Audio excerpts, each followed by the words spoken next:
There was a sort of aura about Sicily, which is almost like the United States, a land of opportunity. Yeah.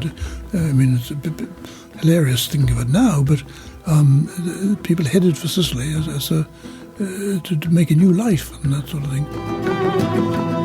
Happened to be in the marketplace or whatever, where Plato was being sold, and he snapped him up. He bought Plato. Yes, he bought Plato, and ransomed him and got him home.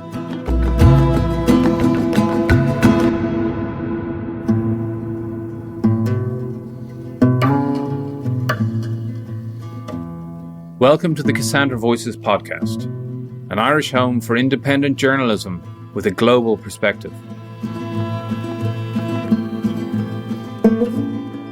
The prophetess Cassandra advised her fellow Trojans to reject the horse the Greeks had seemingly left behind as a gift, but was ignored. Our Cassandra Voices podcast offers cautionary tales and inspiring narratives to illuminate our own troubled times. We'll be putting out regular episodes reflecting the broad scope of our magazine's coverage over the last 6 years.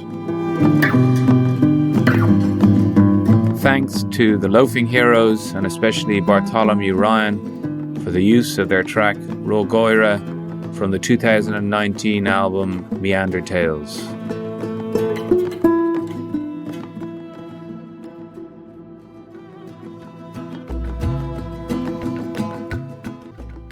Now in his 80s and working on a memoir, Professor John Dillon carries a reputation in his own world of classical philosophy and Platonism that it would be very hard to overestimate. Like his friend, the scholar Peter Brown, likewise engaged in writing memoirs, he struck out for America in the 1960s. In the middle of that tumultuous period, he decided to blow the dust off neglected works and map out intervals of ancient time that few had been bothered with. Like Peter Brown, who defined the era of late antiquity with his studies of Augustine, the early Roman Christians and sexuality, Dillon effectively created a new field of research, the modern analysis of so-called Middle Platonism. His work, The Middle Platonists, which he dedicated to his father Miles Dillon, remains an astonishing achievement. Here he set out to fill in the gaps in the history of philosophy in the 600 or so years between Plato and Plotinus. Our conversation took place in Catounia, his house on the Hill of Hoth, which is named for a place in Greece he and his wife used to visit. He has co-written, with John Dillon, a memoir of their travels in the 70s and 80s called Being There, Where Greece is the Crown Jewel. Among the many mountains of books was a hardback copy of Peter Brown's Journeys of the Mind, A Life in History. In our discussion, we focused on the early parts of John's life, his travels to Africa, and first appointments and influences. We then moved on to open-ended questions on Plato, the ancient thinker's own travels and life story, and the Academy, and how John sees some key philosophical questions now. After leaving Catounia, I came across an island flower bed of red poppies in the middle of the road on the hillside. The light and the waves surrounding the high headland and the slope full of flowers under the sun were Greek enough for me to feel that I had found what I was looking for. John Dillon, welcome to Cassandra Voices. Your mother was born in China, yes, where her father worked for the Imperial Maritime Customs Service. You write of your grandfather that his real interest lay in the area of ornithology and specifically the birds of North China. Yes. That's an inspiring and exotic achievement to have done that. It is. It's distinctly odd, I think, but it's more Aristotelian to categorise birds than Platonic, maybe. Yes, and I'm afraid I don't know how he started into birds, but I think he had that interest quite early on because he chose to go up from Shanghai to this rather more obscure station because it was a very good place for birds. It was close to a marsh which I actually have visited, which was very popular with migrating species from south going up to Siberia and back again. And so it was a good place to get hold of them. The Imperial Maritime Customs Service refers to the British Empire. It does. And they were working with the Chinese. Empire. This is before the revolution in China. Yes, I mean, the poor old Chinese were pretty well, didn't have much choice. And when I went there, I confessed rather embarrassedly to my hosts and his friends that my mother had been born in China. And of course they were delighted to hear this. And I said, well, it's rather embarrassing, this is a piece of British imperialism. But they didn't bother them. In fact, one of the extraordinary things was, as I recall, that one of the purposes of the Chinese customs was to ensure the unimpeded import of opium into China from India. So much for the war on drugs. And she was born in 1912, which was the year of the Chinese Revolution against the Qing Empire. Yes, and as I say, they obviously things didn't fall apart completely immediately. But by 1920, my grandfather decided they better get out. It was breaking down into individual warlords, I think, battling each other. So they I think they spent a year in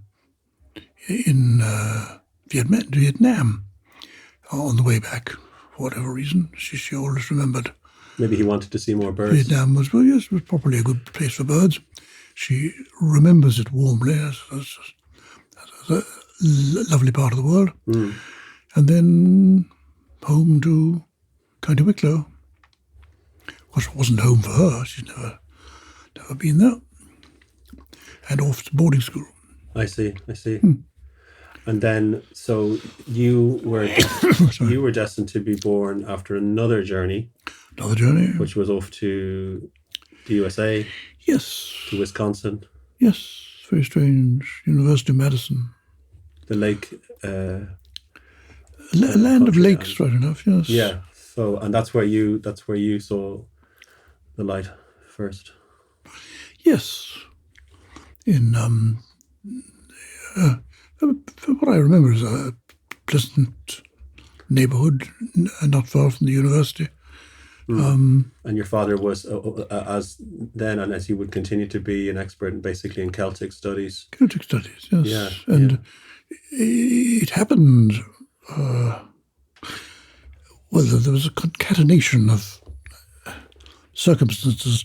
He was in UCD teaching. He taught briefly in Trinity after coming back as a graduate student, and then he was brought into the Celtic department in UCD by the president of UCD at the time, who was a friend of my grandfather's, and he moved through the ranks there with the expectation that he might get the chair. But it became, he also was rather outspoken about compulsory Irish. He loved the Irish language, and I suppose he was one of the first of his family to speak it, I must say. But he had developed a great love of it in his youth, and what he saw was this this principle of compulsion as just strangling it and making it a burden. And he said so. And that was noted. But the consequence of that was that since the professor of Irish in UCD would be one of the main vehicles of promoting this policy, it was thought that he should not become the professor. So he was, although his qualifications were, I think, very superior to the person who was appointed, he was not appointed. And somebody brought to his notice that there was this department or program in Celtic Studies being inaugurated in the University of Wisconsin. Typically, the sort of thing, the way these things happen, was that the Irish community in Wisconsin, which is mainly concentrated on sort of Milwaukee and that sort of area, but it's considerable, were reacting to a move by the Polish community, who established a chair of Polish. And they said, bugger, we're not going to be outdone. Can't have that, yeah. So, I mean, it's probable that the state of Wisconsin did not need a chair of Irish, but that's what they got. And it's a clever move. They made it Celtic studies too, which means they can be backed up by the Welsh and the Cornish and whoever. That would be the next thing. But in fact, the School of Celtic Studies was set up, and father applied for it, and he got it. So, in 1937, he and his new bride set off. They just got married. They met apparently on the boat going back from America. He must have come over and to be interviewed, I think. I'm a bit vague about that. But my mother was visiting her brother, who was in the oil business in Houston, Texas. And they met on the boat. And one thing led to another. That's also quite Greek. Yes, it is interesting that way. So they got married and came back to Wisconsin, and then the war broke out. Well, I think he was probably pretty happy to carry on there. But she did not like Wisconsin very much. She didn't like living in towns either. She liked the farm. Oh, right. And she'd grown up on she grew up in China, of course, but in her later years that they had an estate in Wicklow. Did she like birds? She liked hens, ducks. I mean, she wasn't interested in. She had no objection to birds, but she wasn't an ornithologist. Are writing a memoir, and you have early images that are interesting. I feel like your sensibility was pretty alive to images and sensation, but do you think you were more fascinated by words and ideas or by the kind of forms around you? That's an interesting thought. Words, certainly. Right? My father was quite good at teaching funny things like that. Did you have a sense of, say, etymology? Did he explore that with you? Well, that was his particular interest in that. I mean, apart from Platonic philosophy, I'd say comparative linguistics would be my enthusiasm. It was really in my undergraduate years in Oxford. I was much more attracted by linguistics.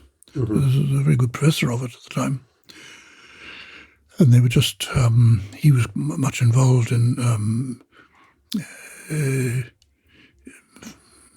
Mycenaean studies and unfolding the mysteries of linear B and things like that. As early as can be. I like this image that you have at the start of your memoir about being outside and seeing what seem like wolf-like shapes moving around, and they turn out to be real wolves that have escaped from a zoo. Yes, it is. I mean, it's an image that stays with me because I can remember quite vividly. I was with a little friend, and we were sitting on. I mean, our house had a garden in the back, and then there was a wall, and then the other garden, I think, and then the next house down. So we were on a sort of hill. Yeah. But fortunately, we were sitting on this rather high wall. Yeah. Just chatting, and underneath us there seemed to be suddenly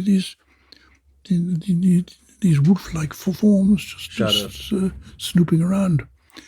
And only then, later, when we went in, we learned that wolves had escaped from the zoo, which was just down below us. And they were then later recaptured, I think. It made me think of Plato's cave with shadows on the wall. Well, that's shadows, yes. So I want to just bring it up immediately into university. You said your father gave you inspiration with language. Comparative linguistics was there. But how did you come about to focus on the figure of Plato as distinct from other classical figures? Oh, well, in a I suppose, slightly devious way. I mean, Plato was only... Well, we read in latter days in school the Phaedo, I think.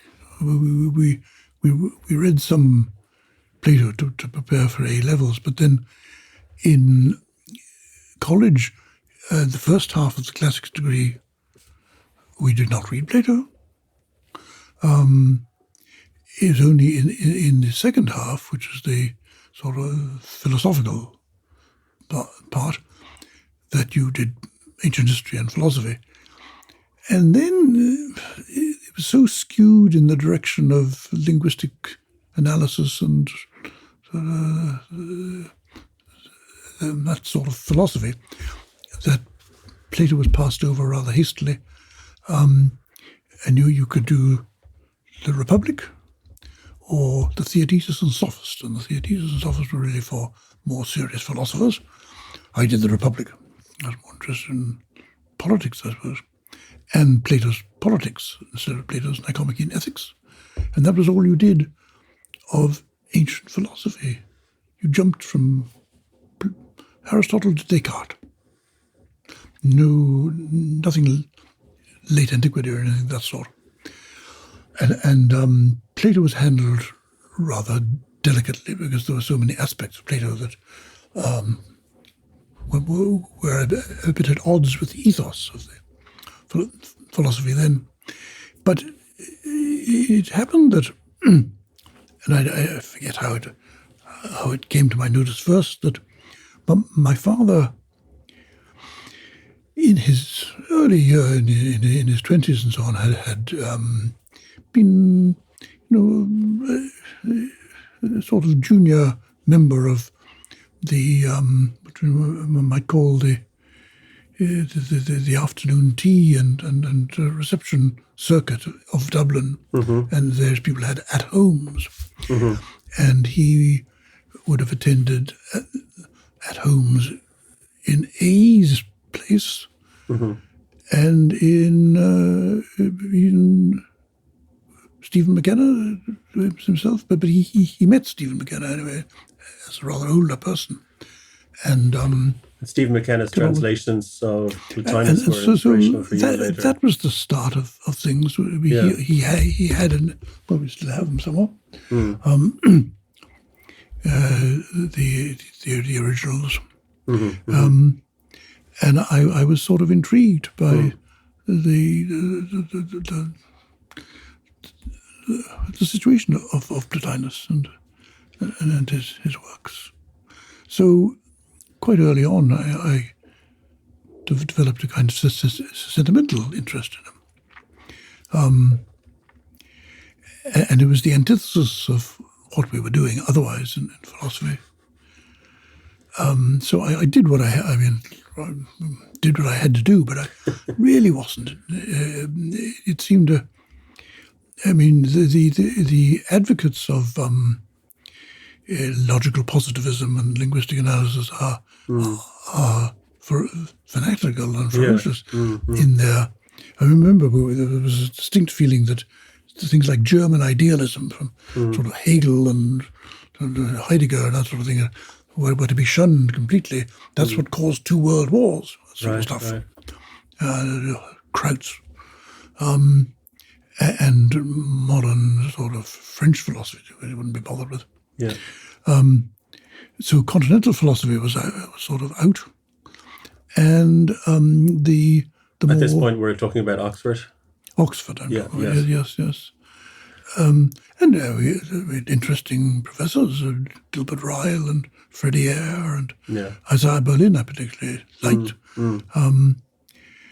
But I couldn't warm to what they were up to. And I still, in a very strange way, in the final exams in Oxford for literary humaniores, you could do a special subject if you felt you didn't have enough already in 12 3-hour papers. And I, at one point, went to my tutor, my so-called moral tutor, who was my ancient history tutor, Peter Brunt, and said that I would like to do a special subject in Plotinus. And he was appalled. Why was Plotinus appalling? Well, he was not the sort of chap you'd care to have in the common room, let's say. And mainly, there was nobody left to see Professor E.R. Dodds, who was a very interesting fellow. I was going to ask about chap him. who would have done it. And attended his lectures. He was retired. You met him and you write about it in the memoir. Did, because Peter Brunt got onto him and persuaded him to have me out to tea. Because he was living out in Old Marston, and he very kindly did. Right. And he very shrewdly persuaded me, because I thought he'd perhaps put Plotinus on the curriculum, but no, it went back before him to his own teacher in the early part of the century. But no one had ever done Plotinus as a special subject. I think nobody could have set the paper. They couldn't have corrected it. Right. So that was a real problem. But Dodds persuaded me that I really would have to do a lot of preliminary stuff before one really approached Plotinus. He's famous for writing a book about the Greeks and the irrational. Irrational, yes. He called it, where he took influence from Freud, he took influence from possibly, I don't know, Nietzsche, yes, did he? That's somewhere. So, and that kind of that kind of intellectual move is interesting. Do you think both of you, as Irishmen as well, trying to kind of carve out a space, do you think there was an affinity there? You were going to explore something that wasn't considered. Yes, you don't. I mean, the Greeks in the era is sort of title that was be sort of affronting. Yes, raise the hackles of any. The Greeks are meant to be rational all the time. They're meant to be rational. Yes, they're meant to be exuding nothing but rationality. And that's why he picked on that. Though I think they were his say the lectures in Berkeley, where he was say the lecturer before I went out there. But at any rate, he had this lifelong interest. He was a thoroughly rational and skeptical person himself, but he was fascinated by the supernatural and ghosts and things. He was I think he was the president of the British Society for Psychical Research. I think. Tried to disprove them all the time, but he was very interested in ghosts. And he was a very delightful man. But he had me to tea anyway. And when you met him, you include in your memoir a text of a note he wrote to you, and his wife had just passed away. Yes, so he was obviously but he was obviously, I think he must have been moved or interested to meet you over there. You were just starting out, coming from Ireland. Yes, he was, and as he said later, he had met my father at AE's at home. Or wow, at AE, like yeah. He said he could have mentioned him in the book. So there was that connection, and he still, as I recall, had a sort of gentle northern twang to his voice. But he straightened me out on certain things. I mean, one thing that one needs to read Plato is the Timaeus. It's basic for my perspective on later Platonism, but the Timaeus was definitely not on the menu. It was famous ancient philosopher in Cambridge, Quillo, and referred to it as a product of Plato's silly period. They didn't approve the Timaeus at all. And then one would need to appreciate what Plotinus was doing. One would need to have a fairly good idea of how Platonism had been developing in the intervening centuries, especially the first few centuries AD. And nobody had any interest in that. So you're moving into territories where people have neglected the scholarship or decided that it was undervalued. It shouldn't be valued so highly. There's always something in German. There would be a learner German who would have studied. But other than that, the Germans have been there first. Yeah. So the PhD was not about Plotinus, though, right? The PhD was about Iamblichus. Yes, for a very interesting reason. It's a long story. When I went to Berkeley, which I was fortunate, I think, to the time that I applied for these fellowships, because even in the middle to late 60s, there was a wide open scene in the postdoctoral area of U.S. universities. Yeah, because a great deal of money was pumped into. Money was coming. Yeah. And there weren't too many people doing postdoc or doctoral research in unfortunately, classics departments profited from that. So everywhere, my professor because I was pursuing a PhD sort of thing in UCD with a great old man called John O'Mara, who was professor of Latin. And he just said at a certain point, this was 1965, look, you'll never get anywhere if you stay in this country. You'll have to get out, and preferably to America, which he'd also said to his son, Dominic, who did that too. And he, on my behalf, messages coming in, applied to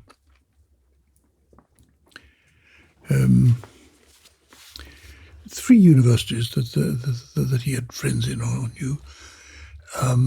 They would have been good. University of New York in Buffalo had a distinguished Dutch professor of Neoplatonism, Leendert Westerink, who was very helpful to me afterwards, in spite of the fact that I didn't go and study with him. And somebody in Minnesota, who I to this day I can't remember. And in Berkeley, nobody in particular, but a friend of John's, who was himself an ancient historian, Arthur Gordon. But I applied to all of them for fellowships. How was the Berkeley campus in the late 1960s? It was lively, very lively indeed. Were there protests against the Vietnam War? Tremendous protests against the Vietnam War, hippies everywhere, and love and pot and everything. So the political activism and dropout. All sorts of things crossing, and they sort of certain interaction. But there was a strong hippie tradition that, and it was all the younger generation rejecting the rather boring, purposeful position of their parents, who after the war had got down to things and worked hard, but were really rather boring. And their offspring were the beneficiaries of that and began to break loose. Jim Morrison was the son of a Navy admiral. Oh gosh, yes. I also noticed on your in your bookshelves you have a copy of Carlos Castaneda, the anthropologist, and then kind of creative writer of probable fictions about a Mexican Amerindian shaman. Yes. But that was the mood at the time. There were strange thoughts and things in the air. Oh, very much, yes. Who's that? Gosh, names go from me, but the very famous or notorious drug advocate. He was Timothy Leary. Timothy Leary came out from Harvard. Yeah. And lived in Berkeley. Yeah. He shopped in our local supermarket on Shattuck Avenue. And did you feel just an automatic distance from some of the countercultural currents that were going on, the hippies, the protests? No. Or curiosity? We joined in modestly. And yeah. I remember going over to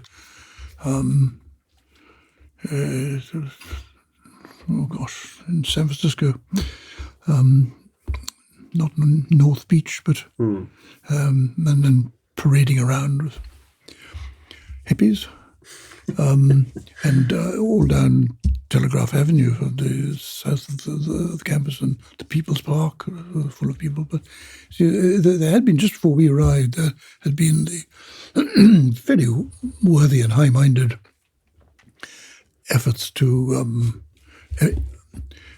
emancipate black people. Yes. So there was that, and then the general revolt against the boringness of the older generation, which was hippiedom, and assisted by LSD and pot and so on. And pot was sort of interesting. I mean, it's got worse now. I think they've sort of intensified marijuana, so that it's dangerous. But pot wasn't addictive in my day. It was, you would take it or leave it alone.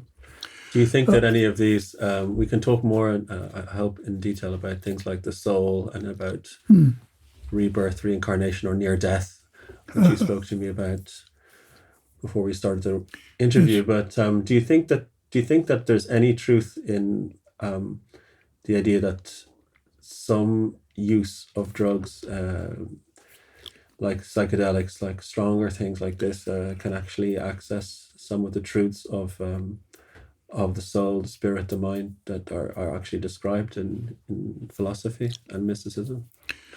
Or is it worse? Is it like an attempt to force grace or a union or an encounter with the divine, and therefore should be like understood as a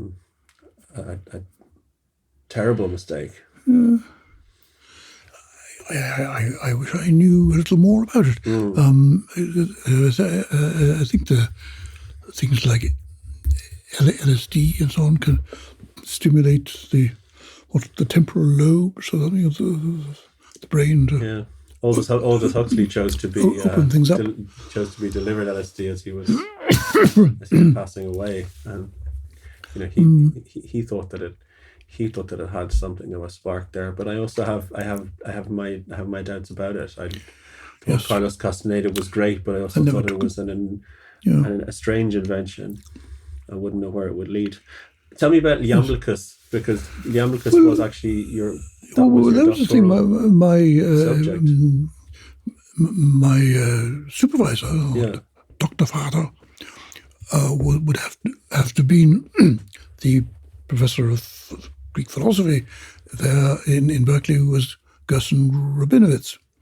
And Gerson he studied Plato and Aristotle, but he was a rather unfortunate figure, I suppose. He never came to very much, but he'd got his tenure and everything, with one smallish work, which is his thesis.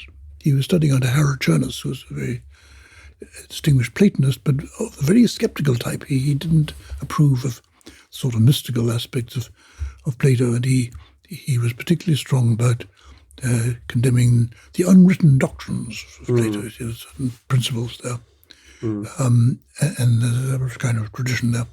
So you played down Plato rather, but Gerson had done his thesis on an interesting question. There was this obscure Oriental philosopher, Iamblichus, who had written a number of sort of popular works for his students. I think really a sequence of works. We still have 4 of them. There was 10, which were mainly sort of collections of passages from Plato and Aristotle and other writers that we don't know of, but one of them is called the Anonymous Iamblichi, sort of strung together by little introductory paragraphs by Iamblichus. And then that's how they're put together. But Chernus decided, I suppose, he set Gerson to do this thesis on the Protrepticus of Iamblichus, which was his exhortation to philosophy, which had been suggested by some people, learned Germans as usual, that it incorporated a lot of Aristotle's Protrepticus, which is the lost work of an early work of Aristotle. And Gerson duly set out to argue this, I think completely perversely, because it's now accepted as pretty obvious that it's precisely what Iamblichus is doing. It's accepting large portions of Aristotle's Protrepticus. However, that's what got him onto that. He said, I know nothing about Plotinus, so I can't supervise you on Plotinus. But there is this chap, Iamblichus, who was a student of Plotinus, who could do with his fragments being collected. He knew there was references to Iamblichus in later authors like Proclus particularly, and it might be worth collecting. Now he wouldn't have had any interest in the subject matter of these fragments, but he knew that something needed to be done, and said, I could supervise you in that. And so I had never heard of Iamblichus, and I noticed that indeed Dodds refers to him very sarcastically as a sort of magician, and he was sort of condemned for dragging Platonism down into the areas of magic and that sort of thing. Right, this is where you might introduce this interesting relevant term. I think it's theurgy. Theurgy. As opposed to thaumaturgy. Yes. How would you introduce those two concepts? Well, there's a rather important distinction between theurgy and magic, and I've had occasion to study Greek magic as well. It's the attitude with which you approach the gods. Right. The magician, the vulgar magician, if you read the formulae of the Greek magical papyri and so on, is ordering these spirits around. He's sort of bullying them and constraining them by knowing their secret names. And if you say the right formula, the god or demon has to do your work. For Iamblichus and for the theurgist, that is not the way it is at all. You don't order the gods around. You provide, by saying the right words and sort of mixing the right potions and that sort of thing, you provide a suitable receptacle for the goodwill and the divinity of the gods. The gods wish to help us, but if we can tune into them properly, they can help us all the better. And so theurgy is I like to compare it to sacramental theology in Christianity, that you perform the sacraments and the formula works. So you make the right noises apropos of baptism, somebody is baptized, otherwise not. And whatever good that's for. And similarly communion and things like that. but that's the attitude that you're thoroughly respectful of the gods or of God, but if you can come up with the right formulae, you can tune in and achieve something. And that's theurgy. And that's what he's arguing. Well, he one of his books that does survive in modern times called On the Mysteries of the Egyptians. Is that De Mysteri? The De Mysteries, yes. Which is really, his real title is the reply of the philosopher Abammon to the questions put by Porphyry to Anebo, which is a bit of a mouthful. But it's a reply to Porphyry, attacking, and again, it's a rather sophisticated argument because nobody's mentioning anybody else.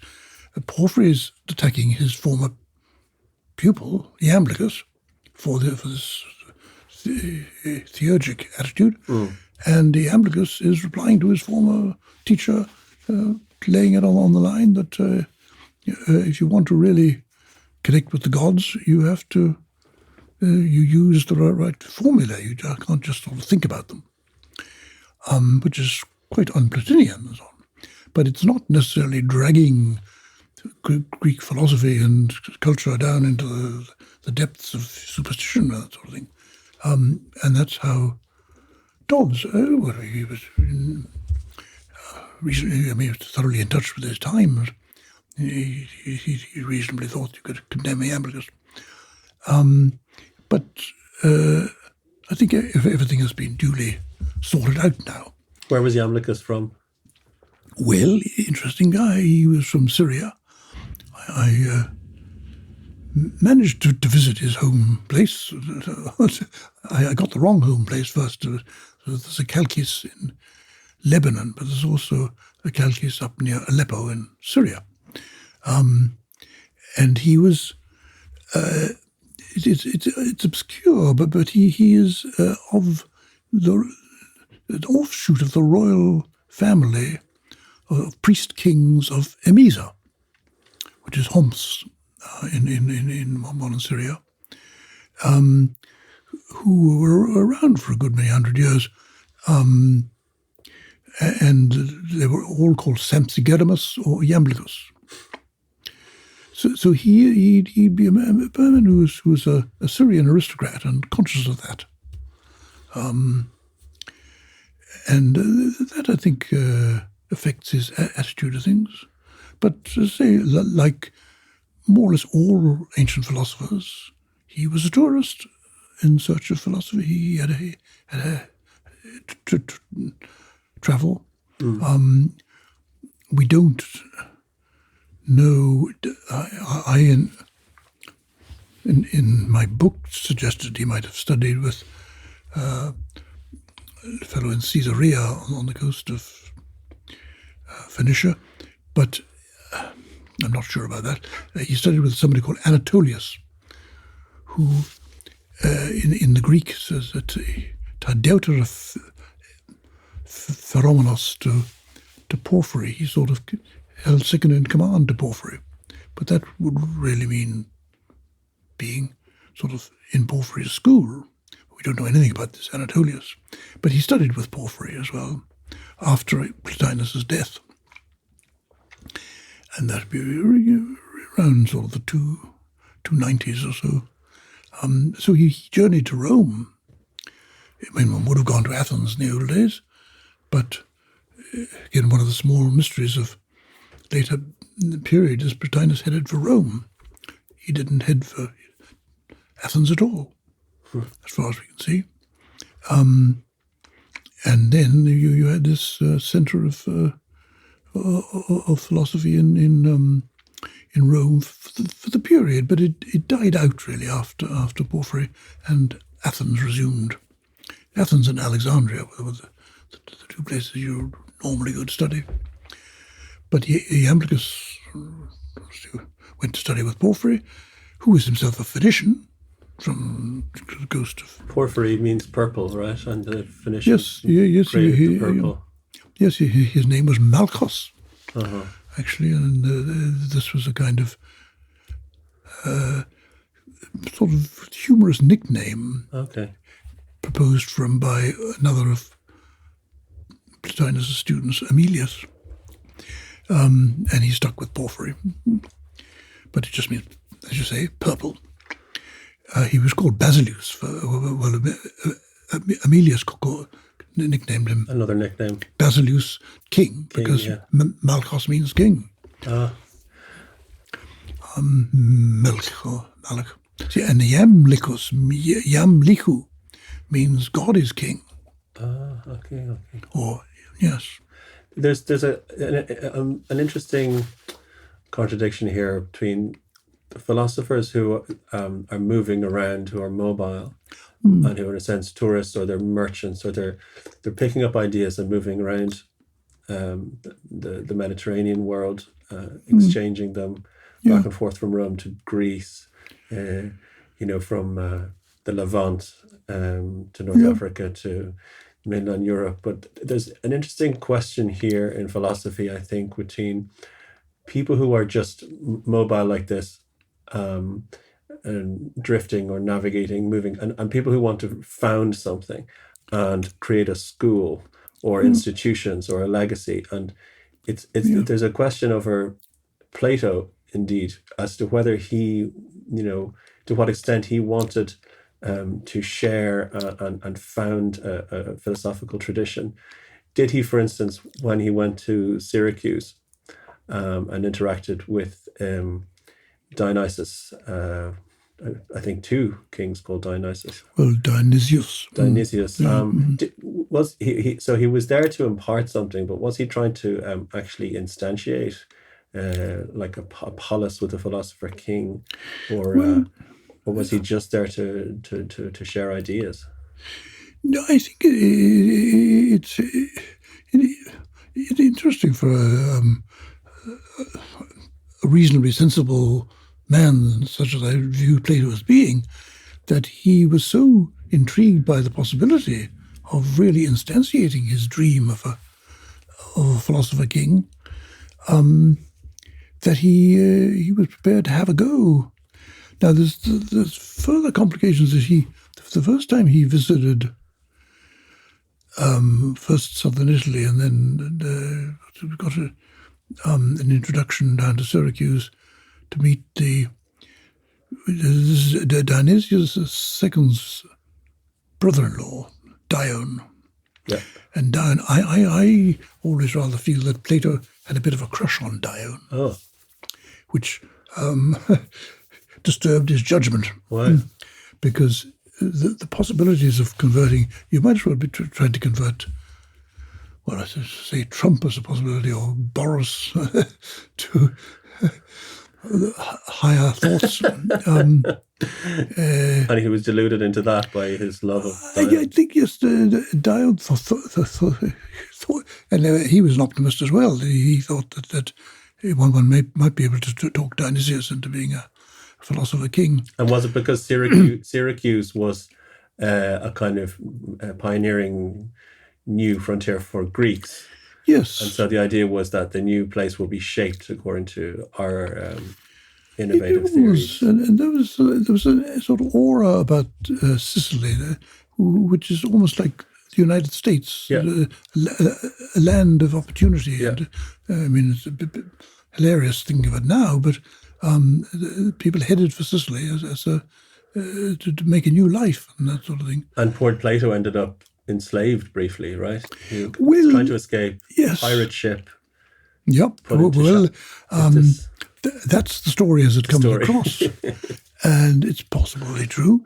But there's an alternative version, which I think I'd prefer to believe, although Dionysius, I mean, the argument is that Plato so annoyed Dionysius that he had him handed over to a Spartan admiral who was visiting at the time to be sold as a slave. Yeah. But the more plausible, I think, the answer is that Dionysius had enough of them, but he just arranged for him to get a lift home, with the Spartan admiral, Polis, I think his name was. And the trouble was, I mean, being a Spartan admiral, you can't sail into the Piraeus with anything because Sparta and Athens were at odds as usual. But the admiral had agreed to give him a lift back to at least Aegina, which was only a hop from Attica. And these days you go across in an afternoon on a cruiser. However, there was a difficulty that neither Polis or anyone else knew that war had broken out. Started. And so when he dumped Plato in Aegina, he was seized as an Athenian and be sold as a slave. And then you have this extraordinary story of this fellow from Cyrene, who was obviously an aristocrat, who was on his way. That's geographically a little odd why he's in Aegina if he's heading for the Olympian Games in Olympia. But he sailed around there, I suppose, who happened to be in the marketplace or whatever, where Plato was being sold, and he snapped him up. He bought Plato. Yes, he bought Plato and ransomed him and got him home. And Plato's friends had a whip round to sort of, purchase him, fund me, yeah. To pay names this chap back. And no, he said he was happy to. He was honoured to be able to help. There were probably people in Athens who wanted to do the opposite and pay for him to be there kept would away. Have been those, yes. I mean, it's interesting to me that considering what happened to Socrates, Plato, I mean, there would have been Democrats and sort of anti-intellectuals all over the place who would be grumbling about Plato, but no one ever interfered with the Academy. Did Plato go to Egypt? Well, I think he did. I mean, there's no great difficulty about getting to Egypt. And it was if you were in search of wisdom, it was an obvious place to head for. What kind of wisdom would he have sought there? Well, see, Pythagoras was previously rumoured, perhaps correctly, perhaps not, to have headed for Egypt.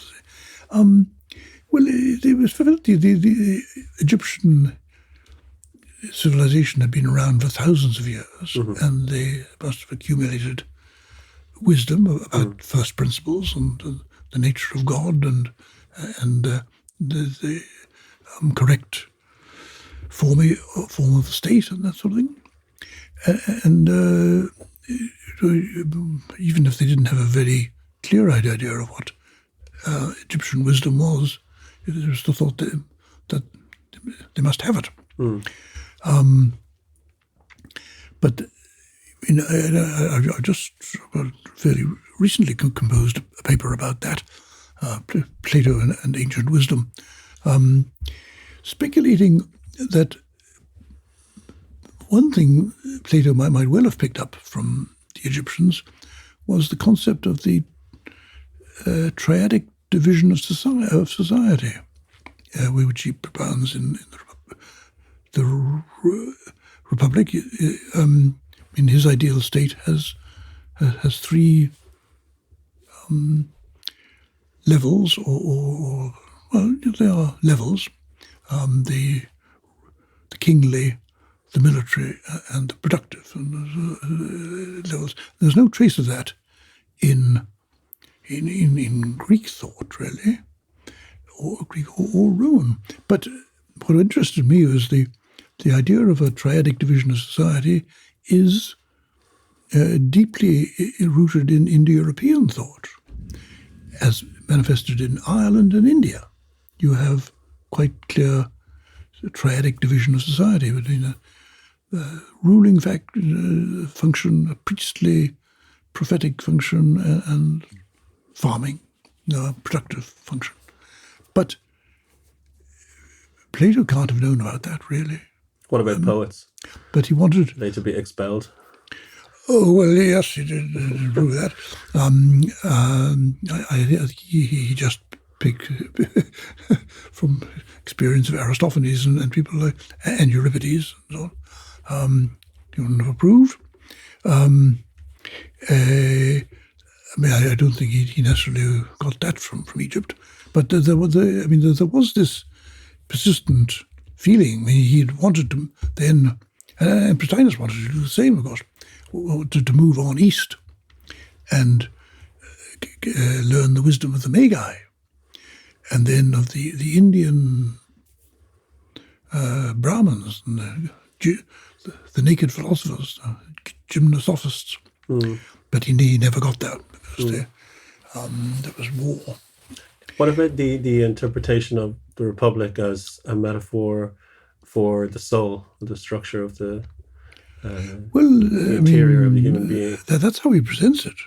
And it is interesting. It sort of complicates the issue from my point of view. I say he's interested in this triadic division of Egyptian society, but I think the way he saw it was that this division is natural because it reflects the triadic division of the soul, because he developed that. I don't know that he necessarily got that from anywhere else, but he had developed that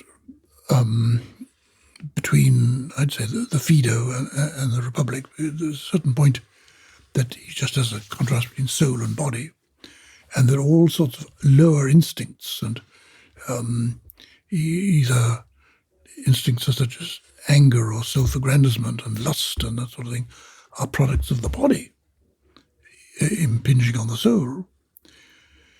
And he came to see that, or to feel that, no, it's more complicated than that, that there are aspects of the soul which are lower than rational. They're not rational, they're conscious. But what do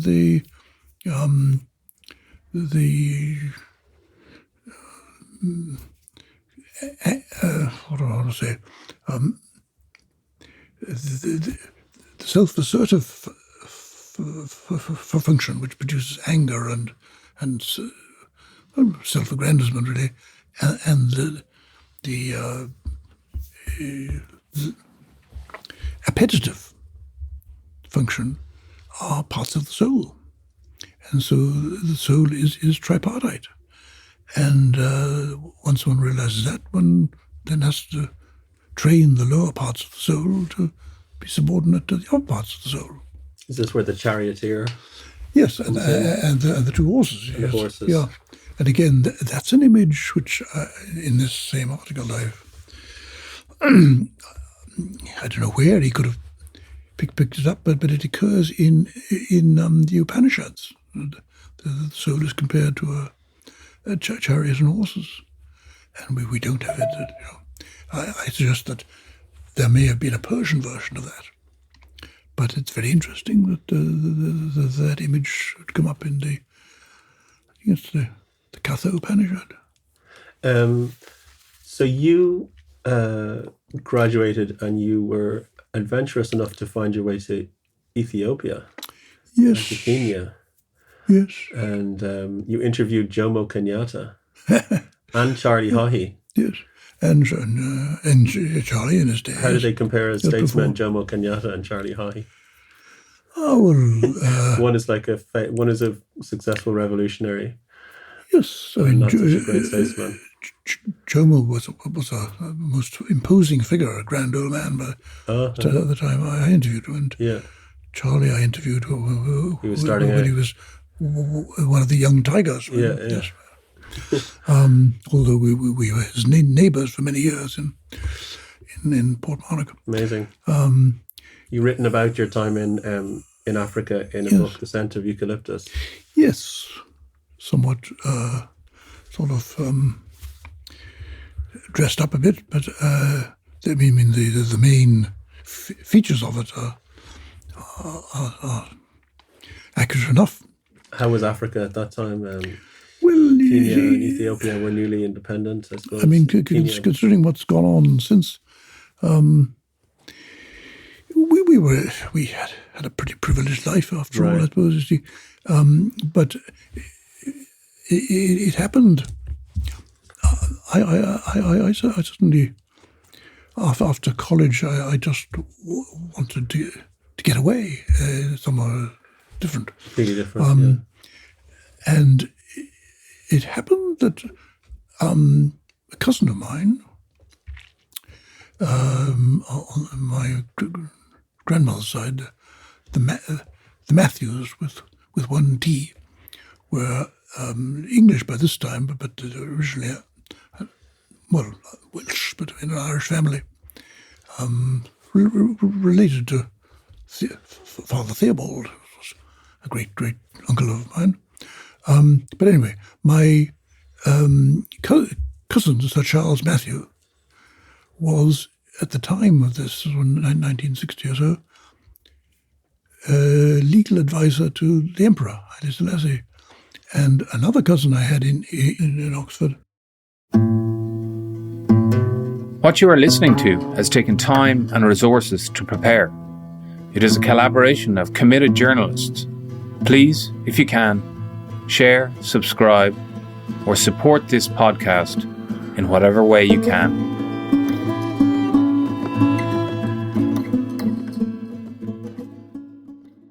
I had another cousin, Father Gervase Matthew, who was a great authority on Byzantium, who was attached to Balliol in Oxford, and he told me about Cousin Charles and urged me to visit Ethiopia. He was quite keen on Ethiopia himself. So he was sort of part of the stimulus to that. What's an early striking memory of Ethiopia? What was Well, a first image? I suppose I recall flying in over the hill above Addis, which is Entoto, and circling down into the airport, seeing the view, and sort of getting out into almost the first things you smell, or you can't have been in the airport, but it was very soon, was just that's the scent of burning eucalyptus leaves and stale pea. Yeah, I mentioned that. The eucalyptus does eucalyptus grow there, or? Well, it's weird. It's not native. Yeah, it's Australian, right? It's an Australian thing, and of course it's very invasive, I suppose. But no, the Emperor Menelik, apparently, somebody introduced him to eucalyptus, and he introduced it to Ethiopia, and it really, eucalyptus trees are all over the place, and the smell is strong. Very, very useful for building and burning and so on. Rather than whatever native trees they had, which was a good many. Did you meet Haile Selassie? Only once I was able to sort of shake his hand. But no, I mean, Cousin Charles consorted with him fairly regularly. But after I came back I came in only just after there had been an unsuccessful coup. And he became rather more reclusive after that. Apparently, it was rather more difficult to get to meet him. That was an interesting circumstance, because I would have arrived in September, I suppose, in the autumn. But just the previous winter, he had gone on a tour. I think he'd gone to Brazil or somewhere. And the palace guard staged an uprising. And they didn't reckon on the support of the traditional tribesmen and so on for the emperor, and just tribal units converged on Addis and overthrew them. They had been trying. They would stick his eldest son up in his place, and his son was duly in disgrace after, because he accepted, apparently. But that was all that happened to him. But I remember I was met in the airport by my cousin, and ushered through the checkpoints and so on, and then we drove back to his house. He said, I think perhaps I'll blood you. And so we drove past a little square up at the top of the town, in the middle of which there was a gibbet, and on that there was a body hanging. And this was one of the Imperial Guard who had been initially imprisoned for his part in it and had appealed his imprisonment. And on mature consideration, the judges condemned him to death. It was rather tough. But it was a little trick Cousin Charles played on me. So I don't remember, I don't forget that. But how badly decomposed was the body? Oh, it only been hanged that morning, I think. So wow. It was still there, and various people milling around it. Yeah. So it was not for long. You were a bit like Plato in Syracuse. You came to a foreign land to share your philosophical treasure, and suddenly there's a war. All these things. And Yes. a tyrant on his throne. Yeah. Feeling unsteady. Well, even I didn't have an awful lot of philosophical treasures by that time. I was just out for a bit of adventure, I suppose. You interviewed Jomo Kenyatta. What was that like? Well, that came about because during the year, Jomo came up to Addis. I mean, the emperor liked to feel that he was the lord of Africa, really. And I mean, it's funny because Ethiopians don't regard themselves as Africans, really. They're sort of brown. They're not. I mean, the Amharas, at any rate, are Semitic, and Tigrayans and so on. There are lots of African tribes in Ethiopia, but still, looking at it from an Amhara perspective, the emperor was married himself to a Galla princess who was much blacker. But anyway, he liked to be the sort of leader of Africa, and so summoned meetings of African Union, or from time to time there was Africa House in Addis that they could meet, and there had been a meeting. And in the course of that, Jomo, who was sort of in an interim government at the time, he was the Brits were in the process of sort of deconstructing themselves, and he was sort of minister without portfolio or something, but he came up with a team of people, and he had been invited by the university to give them a talk. And I got to hear of this and asked my headmaster if I might bring down my senior class to hear him. And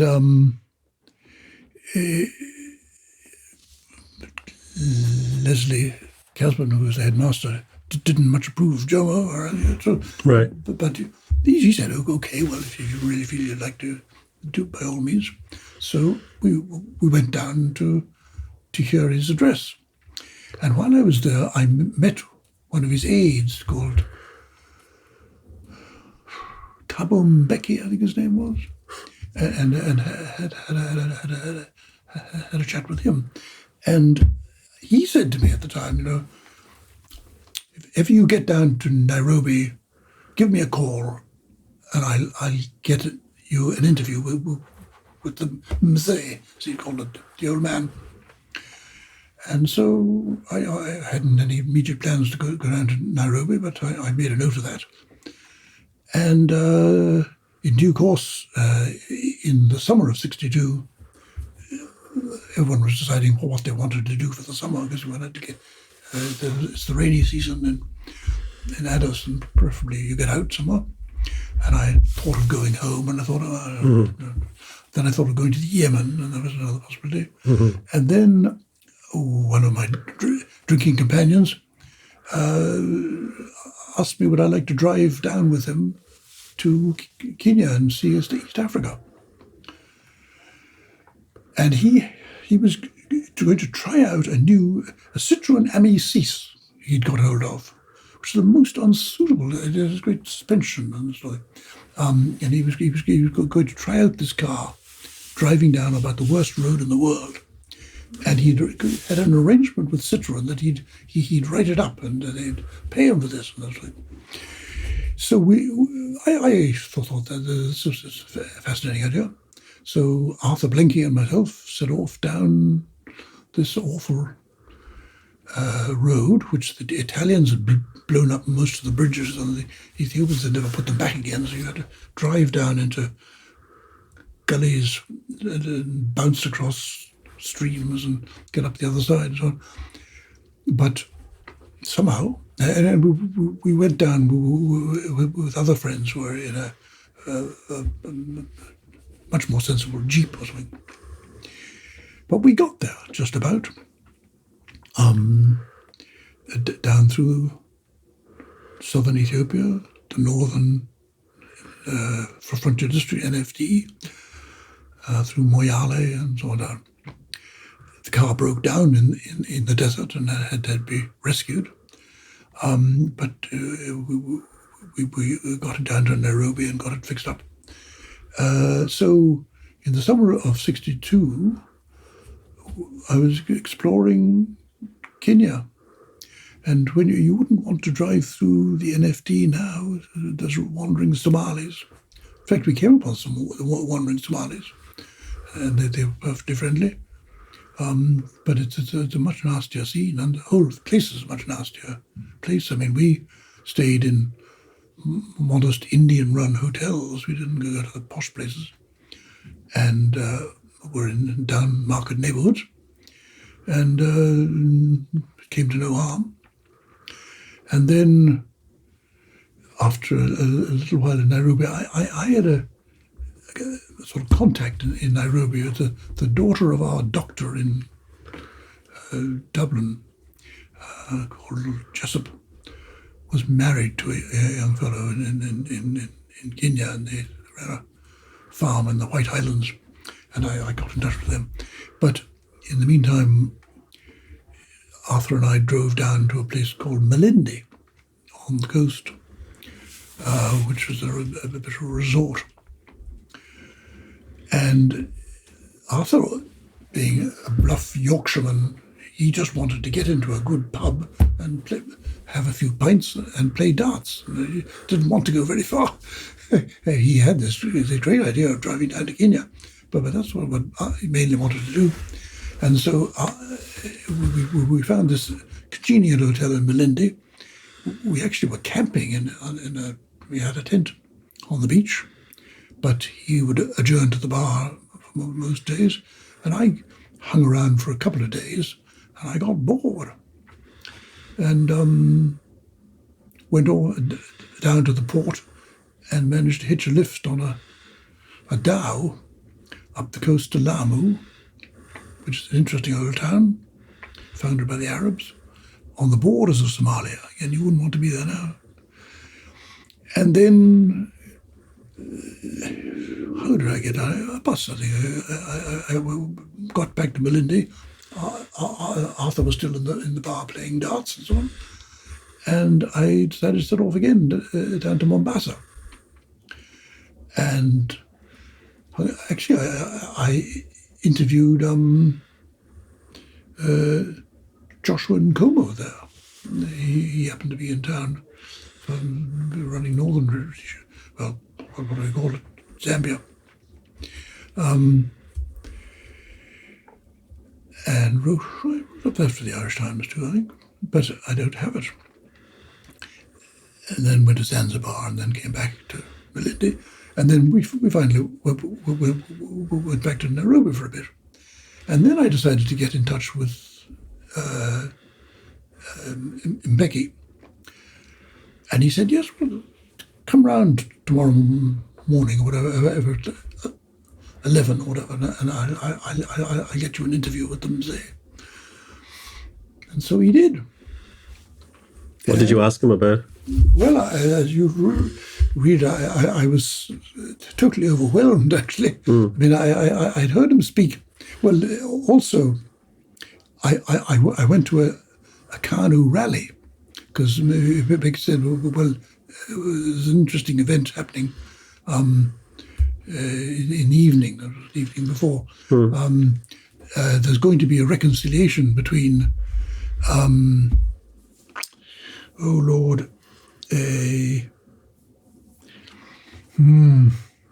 the two chief lieutenants of Jomo, who was the good guy, and I want to say Obama, but no, names. Who is the present leader? Is a son of his.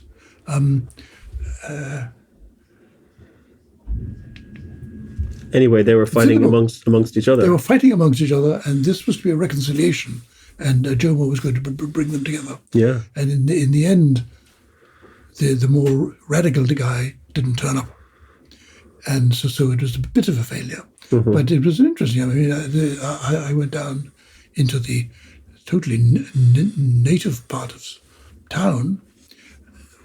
No feeling of apprehension or fear or danger or anything, and everyone was very friendly and delighted to see me as well. I was one of the very few, I don't think there are any other white persons that I met at this rally, and it was extremely exciting, singing and chanting, and then I seem to remember there was an address by General China, one of the leaders of Mau Mau, before Jomo himself appeared, and he appeared waving the flying whisk. General China of Mau Mau. Yes. And so I enjoyed that and went off for a drink afterwards to a native pub, and then back to the hotel.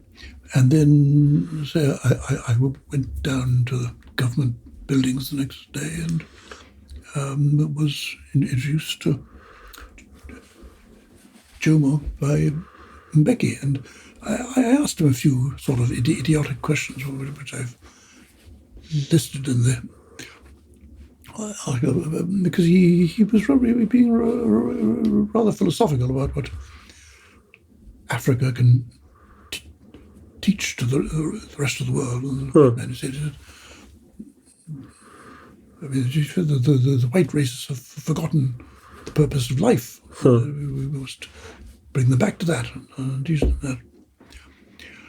And then I remember I asked them, well, slightly cheekily, I suppose, did he see any purpose in having an opposition party? You see, the Brits, I think, just to put a spanner in the works, as they were leaving, encouraged a number of non-Kikuyu tribes to found another party called KADU, which was just a jumble of non-Kikuyu tribes. And I was sort of buttering up to Jomo, really. Do we really need this opposition party? He said, we have nothing to argue about. We simply want to govern ourselves and dispose of, get the British out. I mean, in fact, the good guy, whose name I can't remember, but he's mentioned there, was actually very, very anxious to encourage white farmers in the White Islands to stay. Okay. because they were productive farmers, and the danger was that their farms would simply be seized and divided up, as happened in Zimbabwe eventually. Although, again, the same thing happened. That initially they were urged to stay and be productive. I take it the White Islands has nothing to do with there being white farmers there. The White? They're called the White Islands. Why? Let me think. I can't quite place the White Islands. Maybe it's landscape. Oh, sorry. Oh, the White Highlands. See, White Highlands. Yeah, well, because they were mainly white. Yes. That is the reason. Yeah. I mean, inhabited by white people. Like, that novel Out of Africa describes the sort of farm that indeed my acquaintances had, because they collected me and drove me up there for an evening to have dinner. Very nice. Incidentally, my father's cousin was born in Kenya, where her father was a psychiatrist under the British, and one phenomenon was that some of the Mau Mau were sort of diagnosed as insane, and that as a way to get them probably institutionalized out of the way, but also he would misdiagnose or participate in that kind of fiction as a way to get them out of danger from capital punishment. Oh, yes. Well, so that might have even included Kenyatta for a period. Yes. They were sectioned in a lunatic asylum. Yes, interesting. Do you think with all of your travels that there were significant moments that influenced how you would investigate philosophy and Plato? Well, I mean, when I was journeying about there, I wasn't thinking philosophy really. I always what I then became interested in was Semitic philology, and I was learning Ge'ez, the classical language of Ethiopia, and I had a tutor in Arabic, a certain amount of Arabic, and I was actually planning, because I sort of didn't intend to stay very long anyway, and certainly old Ethiopia hands who were there always said, no, don't stay more than 2 years. Because if you stay more than 2 years, you're there forever. You'll find it very difficult to leave. Yes, and so I took note of that to my parents' considerable relief. Yeah, but I was planning the next move, and the next move was actually to go off to Yale to study Semitic philology, not philosophy. So I was dithering to that extent, I suppose. What's the origin of the word name Zanzibar? Oh dear, I'm afraid I don't know. Zanz means slave, and it was part of the Arabic slaving route. Yes, down along the east coast of Africa, all the way there. And then there was a market and an entrepot, and then slaves were brought back up to Arabia. Perfect, yes. And they were very good slavers. But it's a lovely old town, as I remember. Nice carved doors and things, I remember. Just stayed there a few days. And so was Lamu, actually. Quite pleasant. Funnily enough, I had That sounds like an interesting name too. I wonder, is that kind of Ethiopian or Arabic origin name? It should be Arabic. Yeah, it sounds like it. It was founded by them. Yeah. And it was a place of exile for Mau Mau detainees, as I discovered, because I actually had an invitation, or sort of an introduction to a chap who ran a pub up there, or an inn, whose name was Colonel Jerry Pink, as I recall. And he was a former associate of Brigadier Dan Sanford, who was the founder of the English School in Madison, and who gave me an introduction to Colonel Jerry, who was very hospitable and allowed me to sleep on the roof, as I recall. But he was, one of the banes of his existence was that his pub was the favoured venue for all the Mau Mau detainees. So they trooped in of an evening to have a pint. Wow. What kind of pints were they drinking? Just kind of beer that they brewed there? Yeah. What other beers, yeah.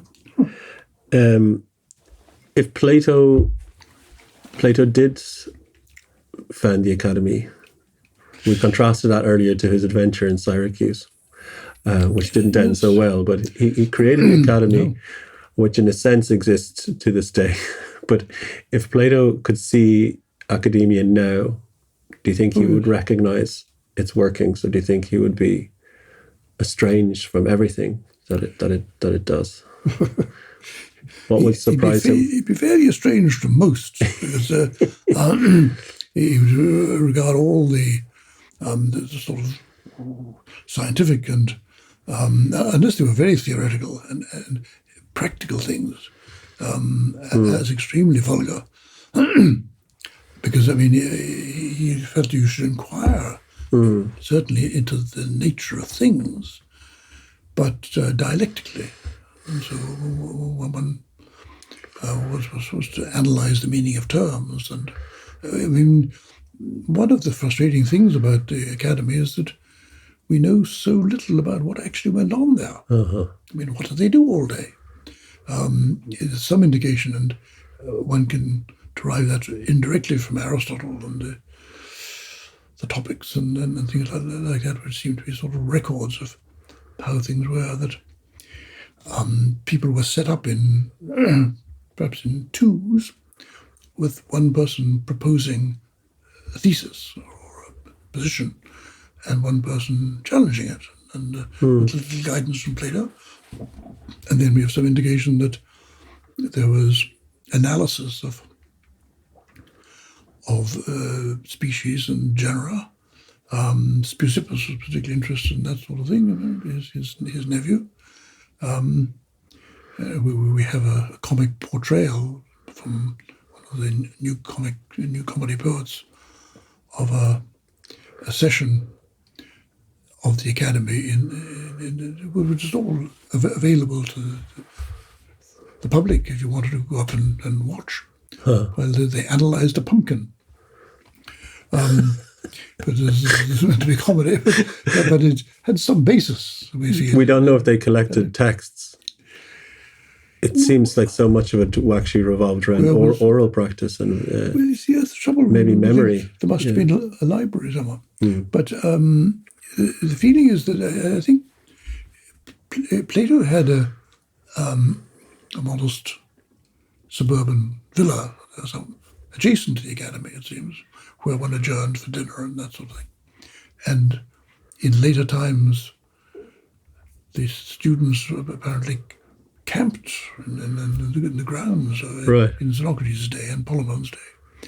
But about the physical surroundings and the structure of things,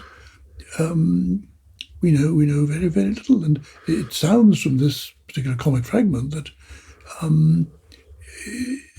quite a lot just happened in the open air, in the grounds of the Academy, where you could go to exercise and throw javelins and jog and whatever. But there was a certain area sort of reserved for the philosophers, where Plato, it seems, had put up a shrine to the Muses, and Speusippus added a little shrine to the Graces. But that was sort of marking their territory. But I mean, it was an extraordinary enterprise because it, as far as one can see, it was all fairly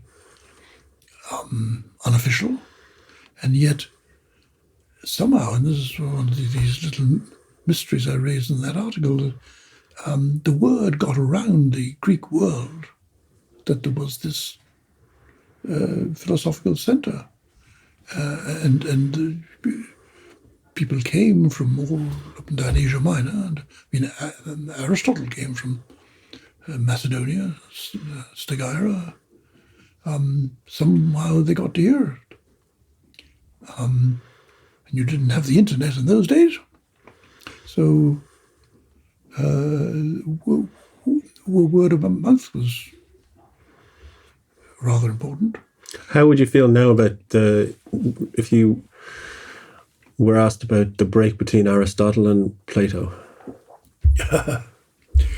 Why did it happen, and what actually occurred? I think Aristotle was a bit of a pain in the ass, frankly, in personal terms. Great philosopher. But there are sort of anecdotes which he doesn't come very well out of. Such as? Bullying. Plato, well, there's a story about Xenocrates going home to his Chalcedon, which is up on the Black Sea, for a while, and coming back and finding things in disarray and asking somebody, where's Plato? I said, well, he's retired to his villa because Aristotle was bullying him and asking aggressive questions, questioning him aggressively. And the poor old boy was losing his mind a bit, like myself. And he just had enough. So a certain amount of aggro going on. And it was just, when Aristotle failed to be elected, they just had an election among the regular member of the followers. Again, how did you become a follower? How did you become a member of the Academy? Nobody knows. But as Diogenes Laertius puts it, the young men, the Neanii, elected, and they had an election. And they elected, I think Speusippus took over by right of being his nephew. So there was an election then when he packed it in, and Xenocrates won. And so Aristotle went off in a huff. And that thus is created peripatetic philosophy. We don't know how it would have worked out if he'd won. I mean, he still was a much more systematic philosopher than, Plato had a thing about writing, as we know, which is expressed in the Phaedrus, but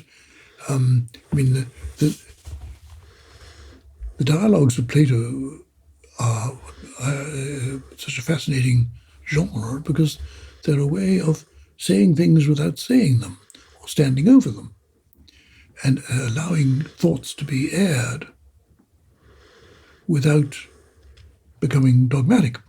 And that was, he sort of allowed them to be, certainly aired. Do we think that the dialogues, when he would write them, would they be read aloud and performed? Or were they intended to be read in private? And we don't know. No. And Gilbert Ryle actually wrote a nice book about that one, Plato's Progress.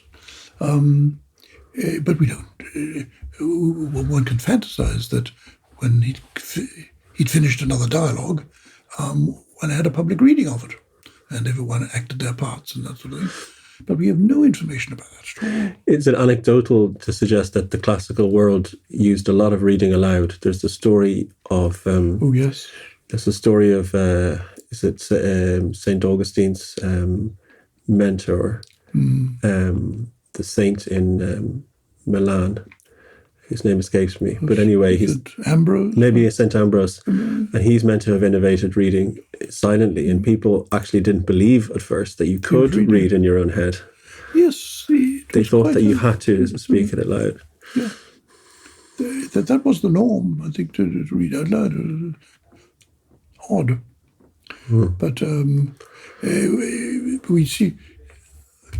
that's one thing we don't know. Nobody tells us how they were produced and performed at first. We also don't even know when the first edition of them took place. Somebody collected them. remarkable.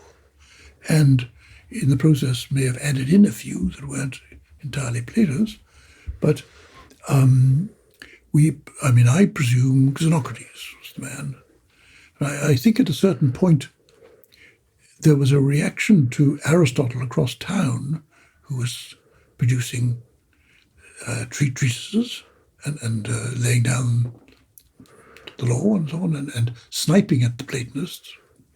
And I think probably Xenocrates decided, and then I suppose the committee, that we have got to formalize what we believe. Because that wasn't a priority of Plato. Plato wanted philosophy to be open-ended, and you pursued a particular line of argument, and he felt it would all come together. But he wasn't going to write treatises and formalize things. And even when he gets a bit, the Timaeus becomes rather formalized, but then it's not Plato talking, it's Timaeus of Tauromenium talking. And but one can sort of take that or leave it alone. He's sort of blown in from southern Italy. So he undercuts dogmatism and all the time. And yet, within a generation, there was seems to have been an authorized edition of his works. And it carried on from there. Admittedly, with an interesting deviation after, about 50 years after Polemon, when the Academy went skeptical. A very interesting development. I think it was a reaction to the dogmatism of the Stoics, really, and secondarily of the Peripatetics. There wasn't much left for them. And this fellow Archelaus decided to get back to the Socratic ideal of questioning, and the assumption we know nothing. And that lasted a couple of 100 years, and they just ran out of steam. There wasn't not a very productive line of reasoning. Let's move lastly just into Platonism, which you've worked on so much. I'm curious about the soul. As the Platonism developed through Middle Platonism, Neoplatonism, were they concerned with not just the state of the soul and its meaning in the living person? Did they have thoughts about the soul after death or at the moment of death? Was that even important for them? The Egyptians spent so much time on it. The Egyptians had like a politics of death. The Egyptians thought that the person continued to exist in parallel. It's extraordinary to see Egyptian statues, sculptures, and things now that were attacked. Why? Because the person it might represent, who is dead but not gone, would be affected by damaging their monument and things. They believed in the dead as political entities affecting the life of the people around themselves. Did these Platonists think anything like that? Did they worry or wonder about what happened to the soul at death? They certainly did. I think it would be a good... Plutarch would be one of the chief people to turn to. He both has...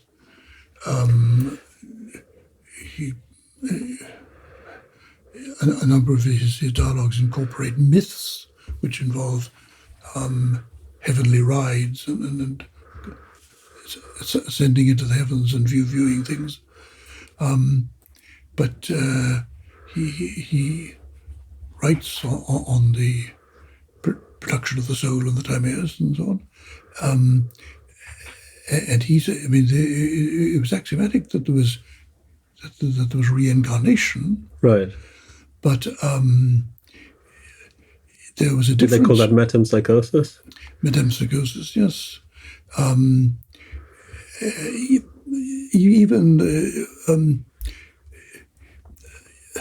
Even the best of souls would be incarnated sort of once in 1,000-year cycle or something. And it depended how purified you became, but it was felt that it was, you didn't ever quite break free of this cycle, I think. I mean, it's interesting that Iamblichus, later in his treatise on the soul, has a class of pure souls, like Plato and Pythagoras and so on, and Socrates, who do not have to descend, but descend voluntarily for the instruction of the human race. That sounds familiar. Yes. Get a bit bored up there. But in general, that was rather open-ended. I think but it was just felt if you lived a very virtuous life, you would not descend for a good while into the next cycle, or whatever the cycle would be, 1,000 years or 7,000 years or whatever. There's been a lot written about Plotinus and his response to Gnosticism. Yeah. Could one say that Plotinus believes there is a true gnosis? And how does that relate to virtue and the quest for the good? Is that the goal of the philosopher, or is it more like rituals and the theurgy of Iamblichus? Well, its goal.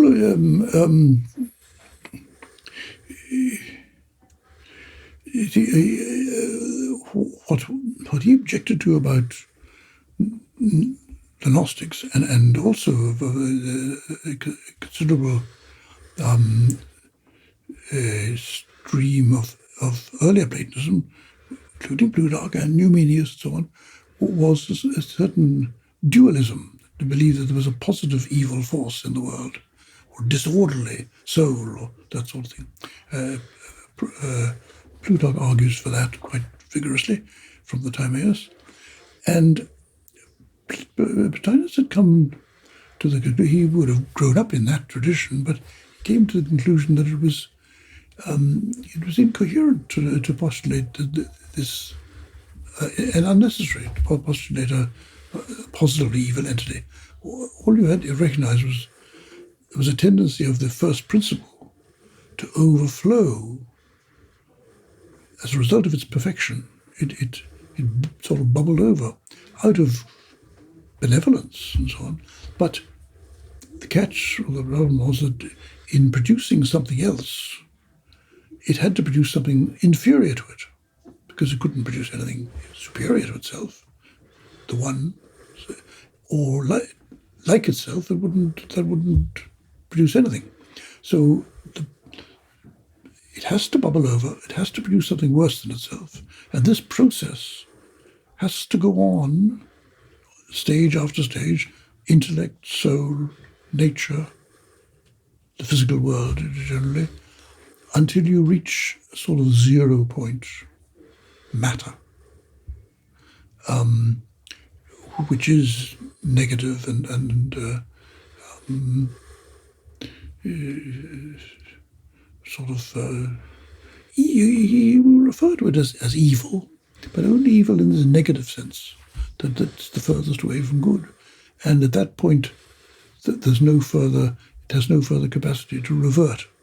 And so it just sort of sits there. And for him, that's a very, he doesn't deny the imperfections of the material, of the physical world, or that's a place to escape from, and he's happy to do that. But he just objects to the idea that the world is some sort of mistake, or that it's run by an evil principle, somehow broken loose, which Christianity has also developed, the idea that the devil is able to, somehow by permission of God, is able to break loose and get up to no good, and so on. You don't have to postulate that at all. It's just this process of overflow cannot end until you reach a sort of 0 point. What would he say to Leibniz arguing that this is the best of all possible worlds?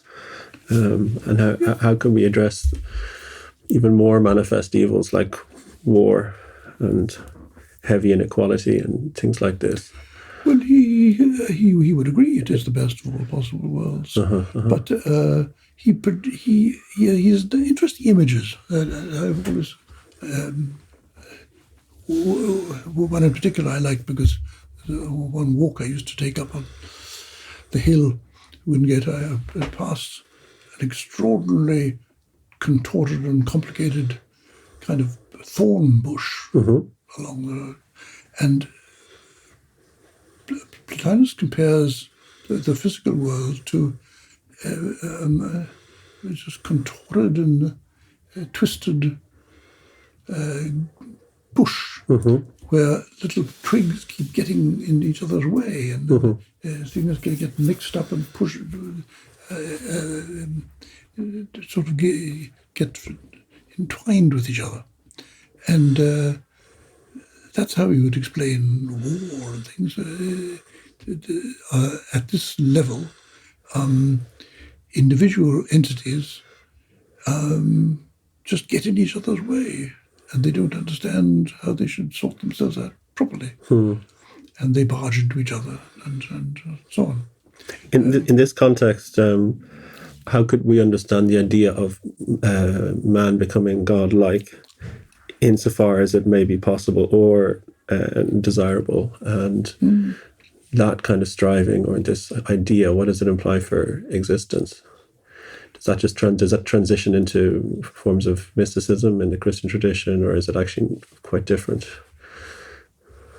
Well, in homoousios theo, likeness to God means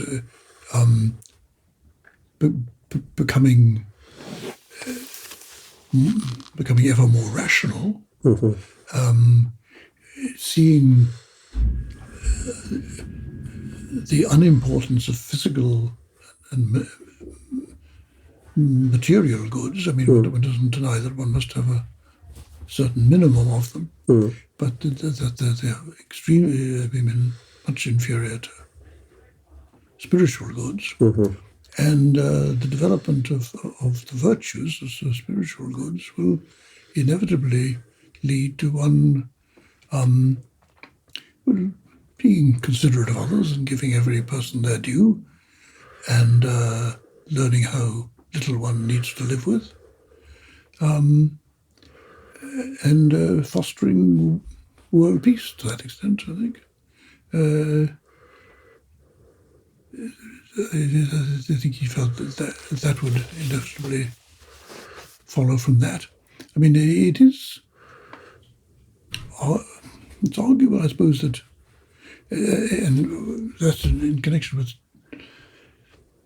sort of explaining the growth of Christianity, in spite of all sorts of efforts to keep it down, was that it had a much more active tradition of social services, I suppose, and the attention to the individual than, say, traditional Greek or Roman religion, or Platonism for that matter. I mean, Plotinus wishes no ill to the general public, but he has absolutely no interest in going out and converting them to anything, because they don't matter very much. I mean, in Christianity, everybody matters, and the Lord has his eye on you, and you know, it could be good or bad, but you matter. I'm afraid in the Platonic tradition, as with the rest of them, the great majority of people didn't much matter. You've spoken in an interview how you were struck on a travel to Turkey that mosques were being built with Saudi money, as it turned out. And that just struck you as interesting. Why? Because the money is from elsewhere, but somehow for these religious reasons, you know, the common man, as it were, under the Islamic umbrella, like they're spoken to, and they're sort of made to feel as if they matter, and as distinct from some of these classical traditions you study, where the common man isn't factored in, isn't considered to be of great importance. Well, not valued in that way. Yes. Well, that struck me. I remember us just commenting to our guide as well, this Westminster tours, driving through quite small towns in Turkey, and you saw fine new mosque, fine new school, clinic, that sort of thing. And I said, who's behind that? I said, Saudi money. Yeah. So extreme Sunni religion, but behind this, I think same in Syria too. And that's to this day. I mean, they're fighting now, of course. But I remember when the Arab Spring was on. I have a cousin he's a Boston Brahmin. He married to a cousin of mine, and he lives in Paris. John Whitbeck, who sends me even now emails a couple of times a day. He has very strong views on Palestine. He's in favour of it, and of course the Gaza situation, but also on other matters around the Arab world and Ukraine as well. But he points out when the thing got to Syria, this is not good, he said. What's going to happen now is there are extreme Sunni factors in Syria who are determined to overthrow on the whole, because the French had so carefully arranged Lebanon and Syria that the Assad family are this minority Shia group. Alawites, yes. And they were committed to overthrowing that. And the Saudis again had been building up their support in the same way in Syria, apparently. And the sign is on it. That's sort of what happened. I mean, it'd be very nice if they were just benevolent, but there's also extremist Sunni ideology behind it. And as we know, they don't like each other. Are the spiritual and the material completely different fundamentally? How do we as humans participate both in the spiritual and the material? Well, if one is a Platonian Platonist, the material is not positively evil, and if you're a Platonist or a Gnostic, it is, or a Christian indeed. It's just it has to be thought your way out of. It's in your way if you take it too seriously. I mean, you have to. Well, Plato's systematically minimize one's dependence on material goods, and without regarding them as positively evil, but they're just a burden if you become attached to them. And freeing the soul to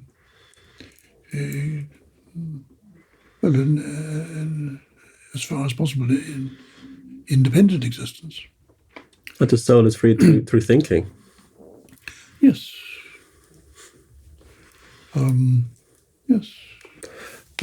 If you look at the long arc of Platonism, from Plato to Proclus to Ficino in Florence, maybe, yes. If there was a Platonian gnosis, a true gnosis, do you think that could be the basis for a philosophical religion, or a kind of the actual founding of something? Whereas we spoke of these thinkers as not founding and not being interested in the mass of humanity and all of that. Well, he bears the mass of humanity no ill will, but he wouldn't think about them very much. Yeah. I was stirred up a certain amount of controversy some while ago by saying that Plotinus would be full of goodwill towards his fellow men, but if he was in the process of crossing the high street and an old lady beside him blundered out into the traffic and was run over by a passing cart, he would remain unmoved.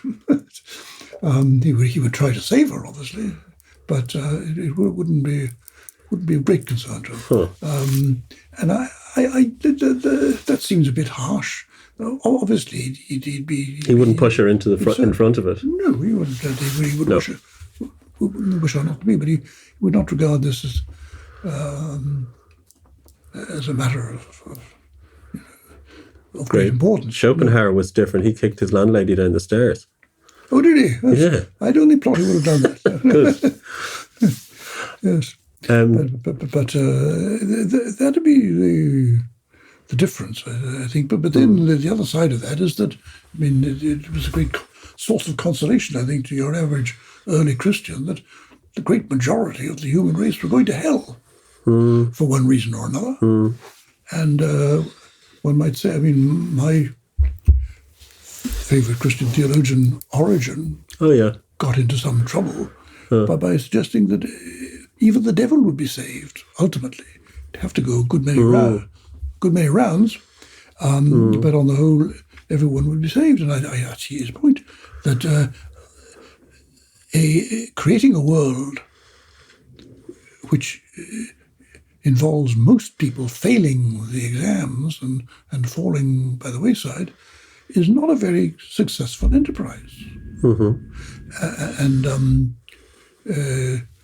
Yahweh and so on. The thing I like about the One, let's say, is that the One doesn't care. The One is not fussing.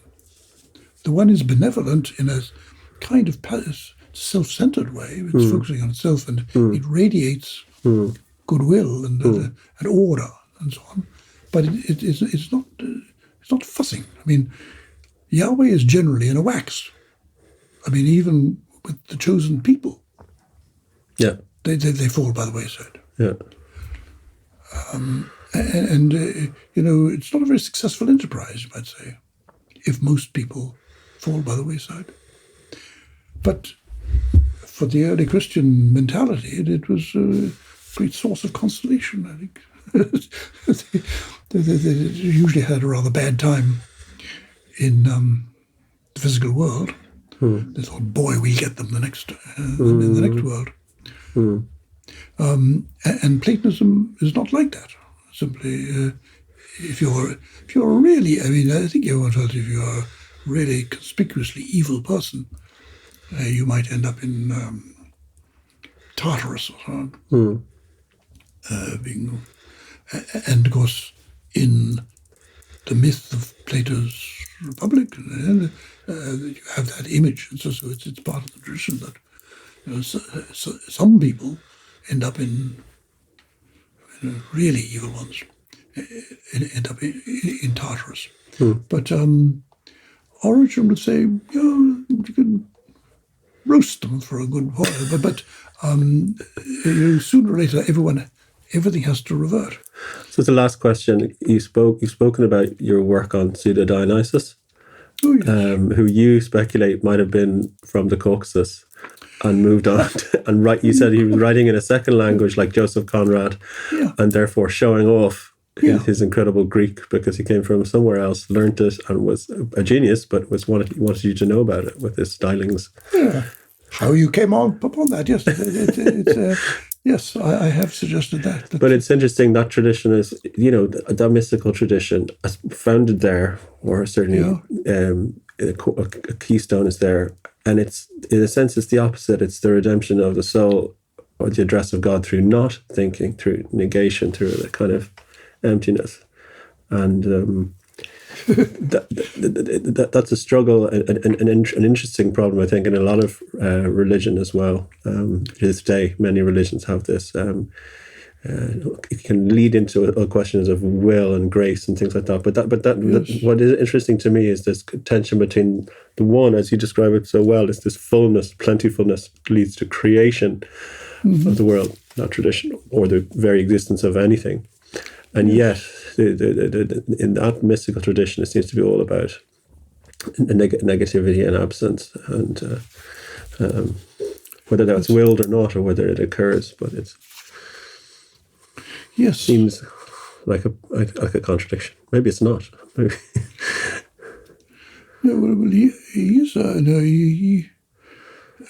interests me greatly because of, from the translated by an Irish man later on. Yes, Colin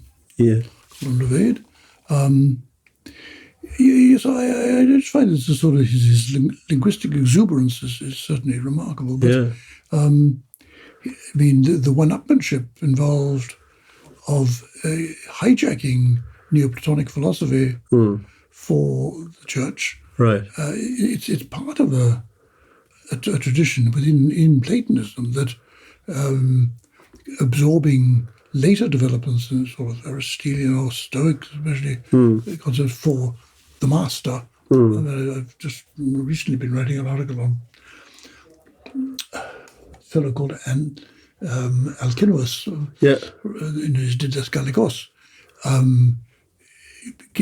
presenting Platonism. But he will present, say, the whole of Aristotelian logic and a lot of Stoic ethics and so on as something that the master had developed, even if he doesn't, if he only is elusively. Right.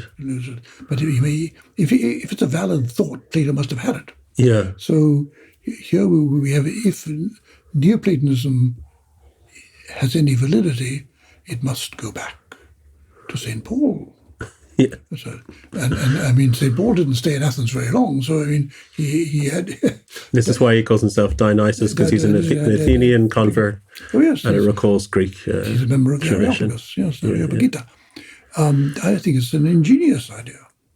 I mean, as far as one can see, ideologically or theologically, the only sort of bone that he's chewing or he's concerned with is the one nature of Christ, or monophysitism or monothelitism or whatever going on. And one of the things, letter 4, comes out on this issue. I mean, he doesn't come into the divine names or anything of that sort. And he got away with that. So he comes out of an environment that is sort of centered on Syria, that I mean, I think Severus of Antioch, and people being not quite right ideologically on this absolutely impenetrable idea as to how many natures does Christ have. It's a reminder that there's a trace of some of the interesting weirdness of Platonism in Christianity with the Trinity. How do you have a monad, triad? How do you have 3 in 1? Why do you always want to? Well, I think I know where they got that from. Yes.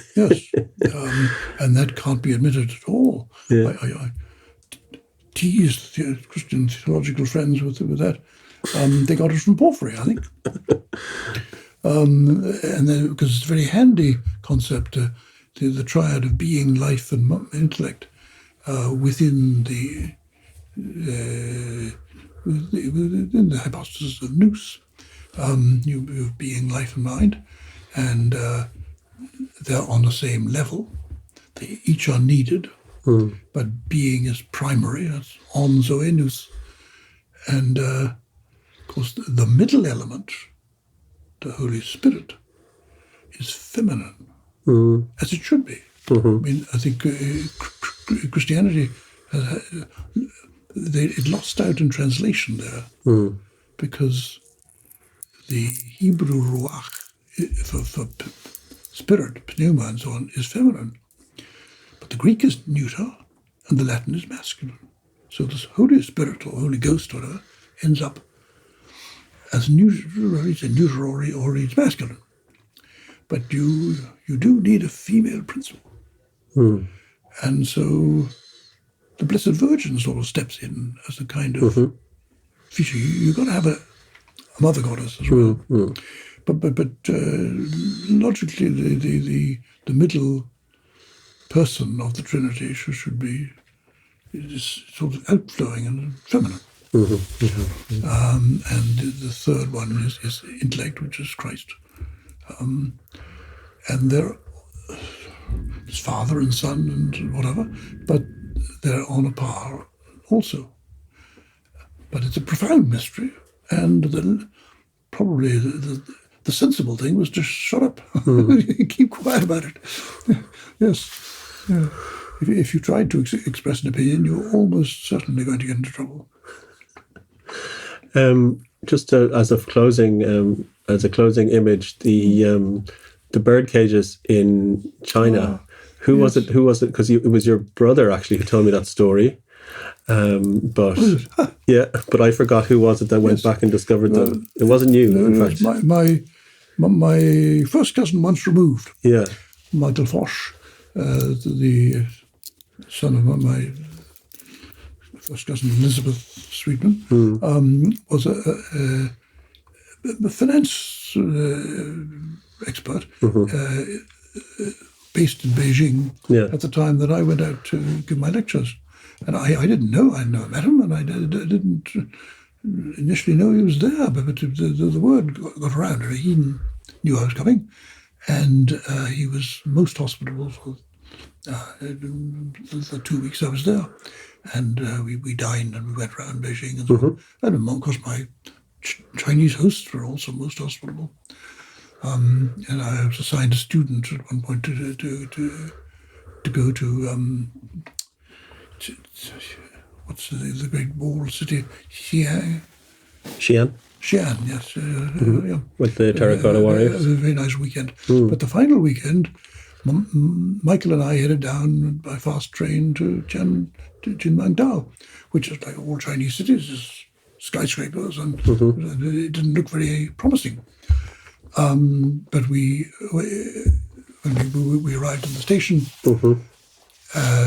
Michael went out, he goes, perfect Chinese, of course, to find a taxi driver to help us. And he explained what we wanted to the taxi driver. And the taxi driver was delighted. He thought we knew just where we should go. And we drove through all the skyscrapers and up onto a little bluff over the old harbour, which used to be the harbour when grandfather was there, but it's now the military harbour, so naval harbour. And our host said, now you go down that little path, and I think you'll find what you want, more or less. And there was a little old road going down along the crest of the bluff above the harbour. And a lot of old Chinese, certainly we were in old China, like a hutong, old houses. Hutong, yeah. And no skyscrapers. Right? And we walked along for a couple of 100 yards, looking at small, most of them deserted. And suddenly we came to a larger building.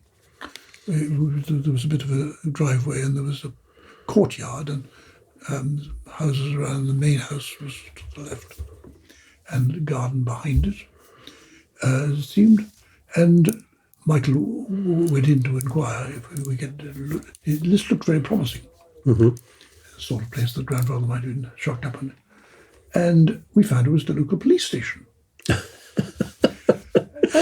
With bird cages. They were delighted to see us. Yeah, they hadn't changed the place much at all. So we were ushered in, and everybody explained the story to everybody else. And then we all had to go out and form up on the front steps and have a group photograph. And I then took a look round the back of the house, and there was still a garden there. And along the side of the garden by the wall, there was a row of bird cages. I said, well, like, look, grandfather's bird cages. They haven't touched them. And so we assumed that was what was going on. No, there were no more prisoners left. No, not for a long time. They weren't into that. Chinese they do love longevity sometimes, even as their country changes so fast. No, but they would appreciate things that sometimes that have a bit of story that's to them. what I found. I was in the Imperial Chinese Customs, not an entity that one wishes to be proud of exactly. Yeah. Although the founder of it, who was from Northern Ireland, Oh yeah, was actually very working in Hong Kong. friendly to the Chinese, to the emperor, and I mean, he was as helpful as he could be, I think. Yeah, he was a famous guy, I think. Yeah, Yes, yeah. I just remember his name, but he was grandfather's boss. So they had no. They were just so delighted to learn that my grandmother was born in China. Amazing. John, Yeah. thank you very much for the whole conversation. Well, okay. As you say, certainly. Thank you for listening to our podcast. Cassandra Voices is a multimedia project that seeks to highlight independent voices and inspire original thinking with stories from Ireland and around the world. Go to cassandravvoices.com online to read more and look out for more episodes from us in future. Your attention and your support are crucial. Thank you.